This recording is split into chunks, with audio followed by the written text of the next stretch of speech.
प्यारे बच्चों, इससे पहले की वीडियो में हमने पहला वीडियो देखा SN रिएक्शन का। उसके बाद दूसरा वीडियो में हमने चर्चा किया SN1 रिएक्शन पर। ठीक, इस वीडियो में हम स्पेशली चर्चा करेंगे SN2 रिएक्शन पर।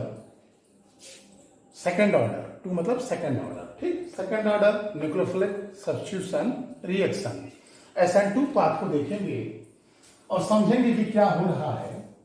देखिए, पीछे वीडियो में हमने एक डिस्कस किया था, जैसे RCl है, ठीक, इस पर OH माइनस का अटैक हुआ, ठीक, और बन गया ROH अधन Cl माइनस। ये हो गया सबस्ट्रेट, न्यूक्लियोफाइल, प्रोडक्ट और न्यूक्लियोफ्यूज। कैसे यह रिएक्शन हुआ? अगर SN1 पाथ होता तो हम जान रहे हैं, और अगर SN2 पाथ होता तब क्या है। SN1 पाथ को हमने देखा कि इसमें दो स्टेप आ रहा था। पहला स्टेप कार्बोकैटायन का बनना और दूसरा स्टेप प्रोडक्ट का बनना। वन है तो टू स्टेप, ठीक, और जब टू रहेगा तो वन स्टेप में, कई स्टेप में होगा, एक ही स्टेप में बन जाएगा। इसमें कार्बोकैटायन बन रहा था, इसमें ट्रांजिशन स्टेट बनेगा। ठीक, इसी की डिस्कस हम करेंगे, ठीक है, लेकिन इसको ध्यान में रखते हुए, क्योंकि जब तक इसको ध्यान में नहीं रखेंगे तब तक इस पर काम कर पाना थोड़ा कठिन होगा। अच्छा, जिन बच्चों ने इससे पहले के दोनों वीडियोस नहीं देखे हैं वह दोनों वीडियो जरूर देख लेंगे। हम इसका एग्जाम्पल लेते हैं स्पेशल। जैसे देखिए, हमने लिया CH3 single bond Cl, chloromethane, इस पर अटैक कराया OH माइनस का और सामने प्रोडक्ट आ गया CH3OH और प्लस हो गया Cl माइनस। ठीक, ये हो गया सबस्ट्रेट, अटैकिंग एजेंट, प्रोडक्ट और न्यूक्लियोफ्यूज। ठीक, ये न्यूक्लियोफाइल है और निकलने वाले ग्रुप को क्या कहते हैं? न्यूक्लियोफ्यूज। अब यहां देखा जाए यह कौन सा पाथ अटेंड करेगा, तो देखिए, अगर यह इलेक्ट्रॉन लेकर भाग सके, इस इलेक्ट्रॉन को लेकर भाग जाए और यहां जो कार्बोकैटायन बने, या कार्बोकैटायन स्टेबलाइज बाई रेजोनेंस हो, तब तो SN1 पाथ जाएगा, क्योंकि SN1 पाथ का मतलब क्या था? दो स्टेप, कार्बोकैटायन का बनना। और यहां का जो कार्बोकैटायन है, आप जानते हैं 3 डिग्री कार्बोकैटायन स्टेबल होता है, लेकिन ये 2 डिग्री मेथिल जो है ये स्टेबल नहीं है उतना, इसलिए कार्बोकैटायन का बनना कठिन है। अगर हम बात करें CH3 CH2 Cl, तो यह भी लेगा SN2 पाथ। बात करें CH3 Cl CH3H, तो यह भी SN2 पाथ। लेकिन यही बात हम करें C1 2 3 CH3 CH3 CH3 Cl, ये जाएगा SN1 पाथ, क्योंकि इसका कार्बोकैटायन स्टेबलाइज बाई रेजोनेंस हो जाएगा। ठीक, ये चर्चा पीछे हो चुकी है। आते हैं मैकेनिज्म पे कि कैसे रिएक्शन हुआ है, इसको देखते हैं। तो देखिए, यहां जो है एक ही स्टेप में होना है। इस कार्बन को उठाते हैं, इस कार्बन के 4 बॉन्ड हैं। ठीक, कौन कौन है? 4 बॉन्ड है, 3 हाइड्रोजन और 1 क्लोरीन। ये हमने ले लिया कार्बन 1 2 3 4। ओके, यहां लगा दिए Cl, और यहां बाकी जगह क्या है? Hydrogen hydrogen hydrogen. अटैक करने के लिए कौन आ रहा है? OH minus. ठीक, अब देखिए, Cl यहां से इलेक्ट्रॉन लेकर भागना चाहता है। Chlorine is more electronegative than carbon. Electron लेकर यह जाना चाहता है, तो जाएगा तो इस पर पार्शियली निगेटिव और पार्शियली पॉजिटिव तो है ही। अब ये इलेक्ट्रॉन लेकर भागने लगे तो इतनी एनर्जी नहीं है कि इलेक्ट्रॉन लेकर जा सके और इस बॉन्ड को तोड़ सके। तो देखिए, यह आपका जो है न्यूक्लियोफाइल जो है, यह चार्ज है। उतने समय में अब यह आएगा और इस पर अटैक कर देगा। क्यों अटैक कर रहा है? क्योंकि यहां इस बॉन्ड को ब्रेक करने के लिए इसकी एनर्जी पर्याप्त नहीं है। सम अमाउंट ऑफ एनर्जी यह लेकर आ रहा है और इसकी एनर्जी से बॉन्ड ब्रेक होगा। ठीक, अगला प्रश्न हमारे सामने फिर आता है यहीं पर ये जो अटैक होगा तो फ्रंट साइड से अटैक होगा या बैक साइड से, अर्थात OH माइनस जो है वह बैक से अटैक करेगा कि OH माइनस फ्रंट से अटैक करेगा। तो देखिए समस्या क्या आ रही है, अगर हम OH माइनस को फ्रंट साइड से अटैक कराएं, इधर से, यानी जिधर से Cl निकल रहा है उधर से अटैक कराएं, तो क्लोरीन के पास लोन पेयर इलेक्ट्रॉन है। देखिए ये इलेक्ट्रॉन फ्री इलेक्ट्रॉन और यह खुद माइनस है और इलेक्ट्रॉन भी माइनस, तो यह क्या होगा, प्रतिकर्षण होगा, रिपल्सन। उस रिपल्सन को मिनिमाइज करने के लिए, कम करने के लिए यह कहां से आएगा, इससे 10 डिग्री पर नहीं, 20 डिग्री पर नहीं, 180 डिग्री पर आएगा। इस निकलने वाले ग्रुप से 180 डिग्री पर न्यूक्लियोफाइल आ रहा है। क्यों? टू मिनिमाइज द रिपल्सन, मतलब प्रतिकर्षण को कम करने के लिए। यह सिंपल इलेक्ट्रॉनिक फैक्टर है। ठीक है, तो कहां से आएगा, बैक साइड से। इतना हमें क्लियर हो गया कि यह क्लोरीन इस बॉन्ड को ब्रेक करने में असक्षम था। उस कंडीशन में यानी सेल्फ आयनाइजेशन यहां नहीं हो सकता था, कार्बोकैटायन का बनना कठिन था, तब यह OH माइनस आया है। सारी जिम्मेदारी इसकी की है, यह जाएगा, इस पर अटैक करेगा और Cl को बाहर करेगा। ठीक, तो देखिए क्या हो रहा है, यह कार्बन था 1 2 3 H H H, यह OH आ रहा है, OH क्या कर रहा है, इसके करीब आ रहा है, dot dot dot dot dot, और यहां से Cl जा रहा है, dot dot dot dot Cl। बात समझ आई? OH आ रहा है और Cl क्या हो रहा है, जा रहा है। जैसे जैसे OH इसके करीब आएगा, यह बॉन्ड फॉर्मेशन है। ठीक है, ये क्या है, बॉन्ड बन रहा है और यह बॉन्ड टूट रहा है। यह क्लियर लाइन से दिखाया गया है, इसका मतलब बॉन्ड कन्फर्म है। यह बॉन्ड चेंजिंग अंडर प्रोसेस है, यह बन रहा है या टूट रहा है, तो उसे ब्रोकन लाइन या डॉटेड लाइन से दिखाते हैं।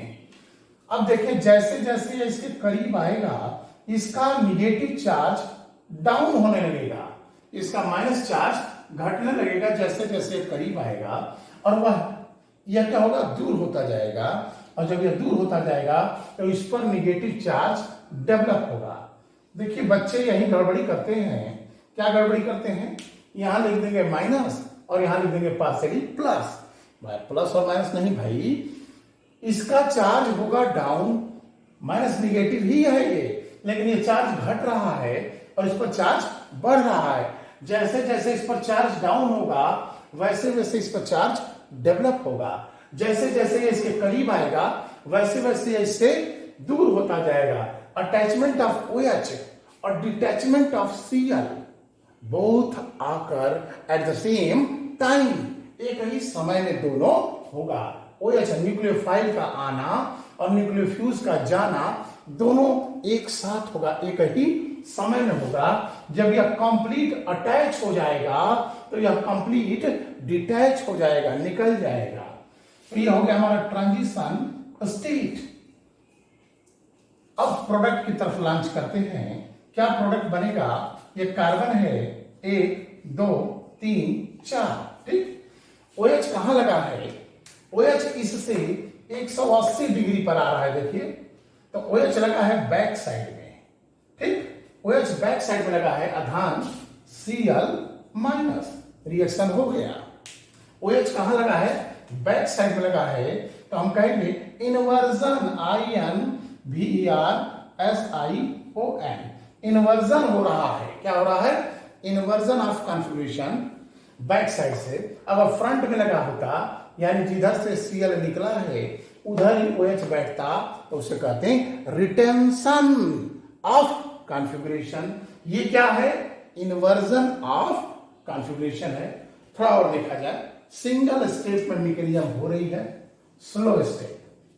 हम इसकी काइनेटिक्स की चर्चा करें। किसकी चर्चा करें, काइनेटिक्स की। हम जरा वेग की बात करें, इसका वेग क्या कह रहा है, तो वेग बराबर, देखिए स्लो स्टेप, स्लो स्टेप में जितने मॉलिक्यूल होंगे वही वेग को निर्धारित करेंगे। तो वेग बराबर कांस्टेंट नियतांक कौन है? एक तो ये है सबस्ट्रेट और दूसरा न्यूक्लियोफाइल, यानी एक हो गया CH3Cl और दूसरा हो गया OH-, सबस्ट्रेट और न्यूक्लियोफाइल दोनों ही इसमें हैं। तो हम कहें कि ऑर्डर क्या होगा? तो वेग समीकरण में, रेट इक्वेशन में जितने मॉलिक्यूल होते हैं वही उसका ऑर्डर होता है। तो इसके सापेक्ष ऑर्डर 1, इसके सापेक्ष ऑर्डर 1, तो 1 + 1 = 2। इसका ऑर्डर 2 है, इसलिए इसको कहा गया क्या? SN2। क्या कहा गया? SN2। 2 का मतलब ऑर्डर 2 हो गया, N से मतलब हो गया न्यूक्लियोफाइल आ गया, और क्या हो रहा है? सब्स्टिट्यूशन। न्यूक्लियोफाइल आके इसको हटा रहा है, रिप्लेस कर रहा है, तो इसलिए हो गया न्यूक्लियोफिलिक सब्स्टिट्यूशन। और क्या? Second order kinetics. इसकी काइनेटिक्स क्या हो गई? सेकंड ऑर्डर की। ठीक, अब जरा हम इसको कंपेयर कर देते हैं SN1 से थोड़ा सा, और फिर देखते हैं क्या होता है। देखिए, SN1 की चर्चा यही कर दें। SN1 किसकी चर्चा? SN1 की चर्चा कर दें। तो देखिए SN1 क्या था? 1 था तो 2 स्टेप, और 2 है तो 1 स्टेप। या 1 स्टेप में होता है और या 2 स्टेप में होता है। इसमें कार्बोकैटायन इंटरमीडिएट बनता है, इसमें इंटरमीडिएट कार्बोकैटायन बनता है, और इसमें इंटरमीडिएट ट्रांजिशन स्टेट बना। कौन बना? Transition state. जरा देखिए, ट्रांजिशन स्टेट में कार्बन पेंटावैलेंट स्टेट में है। देखिए, इस कार्बन की वैलेंसी 5 है। इसमें भी आप देखें तो TS1 TS2 थोड़ा सा बना था, लेकिन उसमें 4 ही था। भी ग्राफ में चर्चा करेंगे। इसमें कार्बन क्या है? पेंटावैलेंट स्टेट है। देखिए 5 वैलेंसी है, 1 2 3, चौथा क्लोरीन, 5वां OH। तो कार्बन पेंटावैलेंट स्टेट, 5 वैलेंट वाला, वैलेंट मतलब वैलेंसी वाले अवस्था में है। कौन? कार्बन। ठीक, यहां हाइड्रोजन भर दें, H H H। ठीक, तो इसमें कार्बोकैटायन बना, इसमें ट्रांजिशन स्टेट बना। अटैक की बात करें तो इसमें SN1 में क्या था? फ्रंट साइड अटैक भी था और बैक साइड अटैक भी था। इसमें क्या है? केवल बैक साइड अटैक है, फ्रंट साइड से अटैक नहीं है। जब इसमें फ्रंट से हुआ तो रिटेंशन, और बैक से हुआ तो इन्वर्जन। SN1 में रिटेंशन और इन्वर्जन दोनों हुआ। SN2 में क्या हुआ? केवल और केवल इन्वर्जन। क्या हुआ? इन्वर्जन हुआ। तो क्या क्या अंतर दिख गया? समझ में आ गया? रेट इक्वेशन में अंतर दिख गया, काइनेटिक्स में अंतर दिख गया, फ्रंट बैक अटैक रहा, इंटरमीडिएट में अंतर दिख गया। इसमें कार्बोकैटायन, इसमें ट्रांजिशन स्टेट। पिछले वाले से मिला लेंगे, पिछले वीडियो से, तो ऑटोमेटिक करने लगेंगे। अब चर्चा करते हैं इसमें हम SN2 पाथ में। जरा चर्चा कर ली जाए। स्टीरियोकेमिस्ट्री तो हो ही गई, सॉल्वेंट की बात। हम सॉल्वेंट देखें, उसमें SN1 में सॉल्वेंट ले रहे थे पोलर। SN1 में पोलर सॉल्वेंट क्यों ले रहे थे भाई? SN1 में पोलर इसलिए ले रहे थे कि पहला स्टेप था कार्बोकैटायन का बनना, और कार्बोकैटायन के बनने में सेल्फ आयोनाइजेशन में पोलर सॉल्वेंट हेल्प करता है। यह हम पिछले वीडियो में अच्छे से समझ चुके। अब यहां अगर हम पोलर सॉल्वेंट ले लें तो क्या दिक्कत होगा? देखो, यह तुम्हारा है OH-। सपोज दैट तुमने वाटर ले लिया, HOH HOH HOH HOH।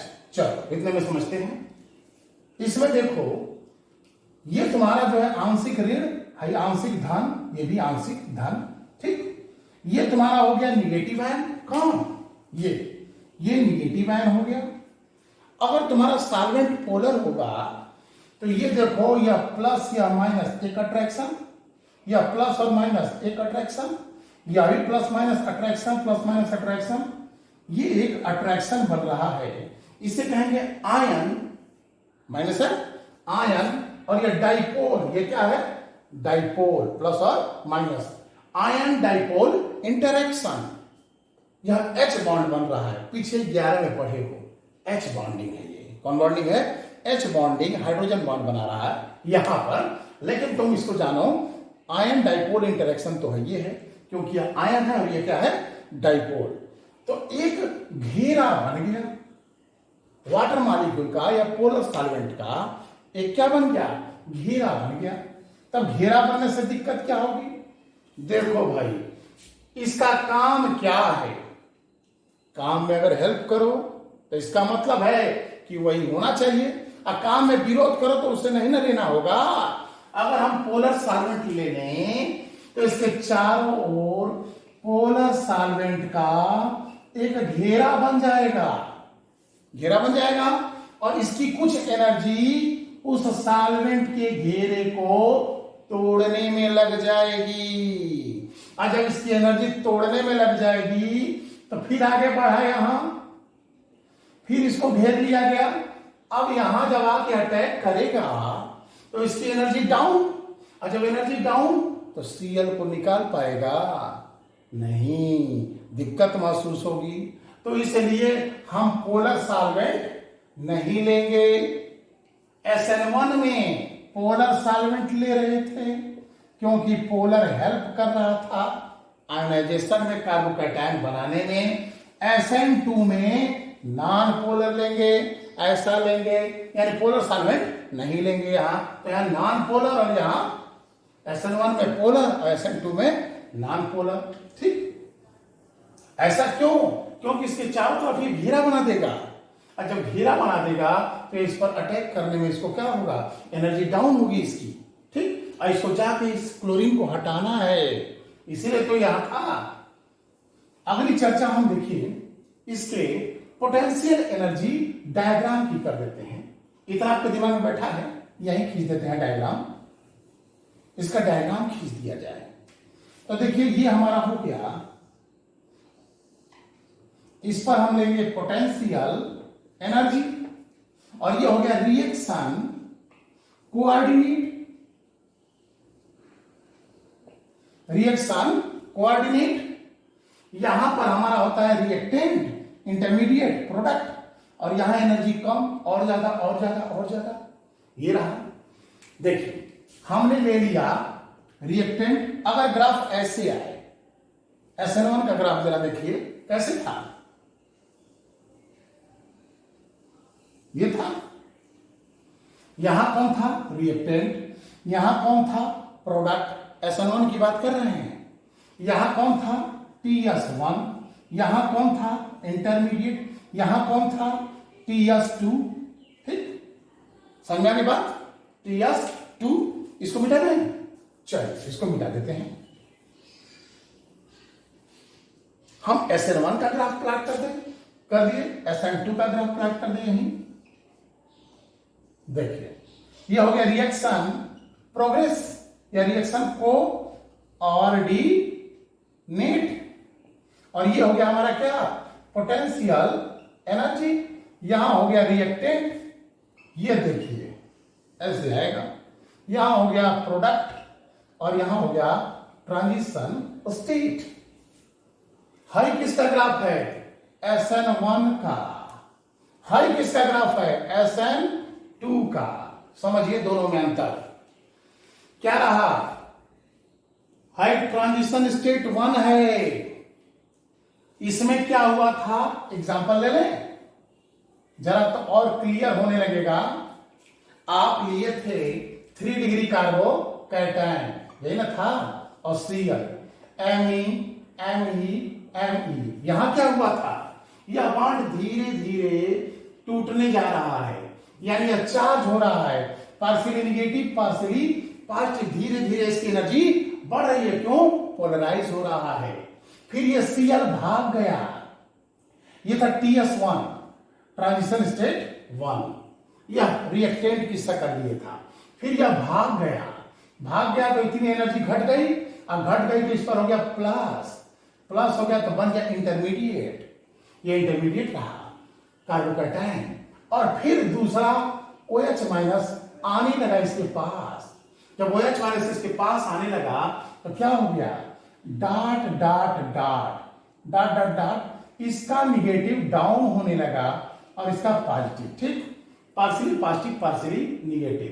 अब एनर्जी बढ़ने लगी, क्यों बढ़ने लगी, MeCOH इतने की एनर्जी हो गई ना, इससे पहले इतने की थी, अब इसकी भी एनर्जी आने लगी तो बढ़ने लगा, फिर यह इसके करीब आने लगा, जब करीब आने लगा तो डिस्चार्ज न होगा जी, और डिस्चार्ज होने लगा तो एनर्जी घटने लगी।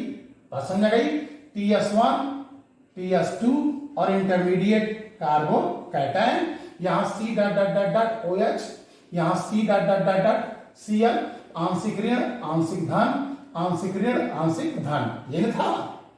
इस पे आओ, इसमें क्या है, हमने लिया है C, इससे लगा है Cl और बाकी H है जिसका कोई मतलब अभी नहीं है, H H H, कुछ एनर्जी इसकी है। अब यह धीरे धीरे टूटने लगा तो यह पहुंच रहा है, तो यह बॉन्ड कैसे ब्रेक कर रहा है, यह बन रहा है, OH माइनस बैक साइड से अटैक किया, इन्वर्जन ऑफ कॉन्फ़िगरेशन हुआ, ये बैक साइड इससे 180 डिग्री, इधर से क्यों नहीं आया जी, इधर से अगर आता तो रिपल्सन होता, प्रतिकर्षण होता, उसी रिपल्सन को, उसी प्रतिकर्षण को कम करने के लिए इससे यह 180 डिग्री पर आया है। बात समझ आ गई। अब देखो इसकी एनर्जी बढ़ने लगी, बढ़ती गई बढ़ती गई, यहां पहुंच गया, अब यह इससे दूर होने जा रहा है, तो धीरे धीरे अब यह डिपार्ट हो रहा है, अब इसकी एनर्जी घटती चली गई। ध्यान दो, SN1 1 है तो 2 टीला, और 2 है तो 1 टीला, 2 है तो 1 टीला, 1 है तो 2 टीला। बात समझ आई। हर जो वैली दिख रही है तुमको, इस वैली पर जरा चर्चा कर दें। ये देखो इसको, यानी जिसकी ये इंटरमीडिएट और ये वैली, इस घाटी को देखो, इसके बीच का एनर्जी गैप, अगर यह एनर्जी गैप, इससे नहीं कर रहे तो ज्यादा हो गया, इससे कर रहे हैं, अगर यह energy gap 20 kilo calorie, 20 kilo calorie से ज्यादा होगा तभी यह वैली घाटी मिलेगी। अगर 20 किलो कैलोरी से कम हो गया तब यह वैली नहीं मिलेगी, ऐसा हो जाएगा, सीधे जाकर के ये जो ऐसे हो रहा था अब ये ऐसे ना होगा, सीधे ऐसे उतर जाएगा। यह वैली तभी प्राप्त होगी जब इंटरमीडिएट और ट्रांजिशन स्टेट के बीच का एनर्जी गैप कम से कम 20 किलो कैलोरी होना चाहिए, तब जाके यह वैली मिलेगी, अदरवाइज नहीं मिलेगी। और SN2 पाथ में आ जाओ, इसमें ट्रांजिशन स्टेट बन रहा है, कार्बन पेंटावैलेंट स्टेट में है, इसमें है स्टेट फास्ट, टीला ऊंचा का मतलब स्टेट फर्स्ट स्लो है ना, और स्टेट सेकंड फास्ट है। इसी को अगर हम पीछे वीडियो में डिस्कस किए हैं कि अगर हम ऐसे कर दें ये, तो स्टेट फर्स्ट स्लो हो गया और सेकंड क्या हो गया, फास्ट हो गया। और यह अगर गैप, ये गैप 20 किलो कैलोरी से कम हो तो यह ऐसा बनने ही नहीं देगा, ये सटाक से निकल जाएगा। बस समझ रहा है, नहीं समझ में आ रही बात। देखो एक एग्जांपल से तुमको समझाते हैं। मान लो तुम ऐसे रोड पर चल रहे थे, सामने पहाड़ी आ गई, तो तुम क्या करोगे, उस पहाड़ी पर चढ़ोगे, फिर नीचे उतरोगे, फिर एक पहाड़ी आ गई, फिर ऐसे चढ़ते उतरते गए। अब पहाड़ी को हम बहुत छोटा कर दें, ईंट की कर दें या कुछ पत्थर रख दें, ऐसे आए और पहले पत्थर पर पैर रखे, फिर दूसरे पत्थर पर पैर रखे। अगर पत्थर बहुत इतना छोटा हो तो क्या तुम उस पर पैर रख के चलोगे, नहीं, तुम सीधे उसको पार कर जाओगे। क्यों, क्योंकि एनर्जी बैरियर बहुत छोटा है। तो ये जो बैरियर लगा है 20 किलो कैलोरी से कम होगा तो हमको ये घाटी बनी हुई दिखाई नहीं देगी, फटाक से ये यहीं से ये क्या हो जाएगा, उतर जाएगा, ऐसे यह नहीं मिलेगा। तब ऐसा ग्राफ हो जाएगा। तो SN2 में 2 है तो 1 टीला, 1 है तो 2 टीला। इन दोनों में डिफरेंस समझ में आ गया होगा।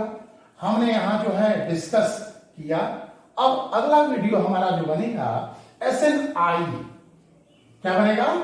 SNI। लेकिन यह तभी आपको समझ में आएगा SNI की तब भी आएगी जब आप पीछे का न्यूक्लियोफिलिक सब्स्टिट्यूशन का तीनों वीडियो यानी पहला, दूसरा और तीसरा देखे रहेंगे। SN, SN1, SN2 को देखे रहेंगे, तभी SNI समझ में आएगी, नहीं तो नहीं आएगा।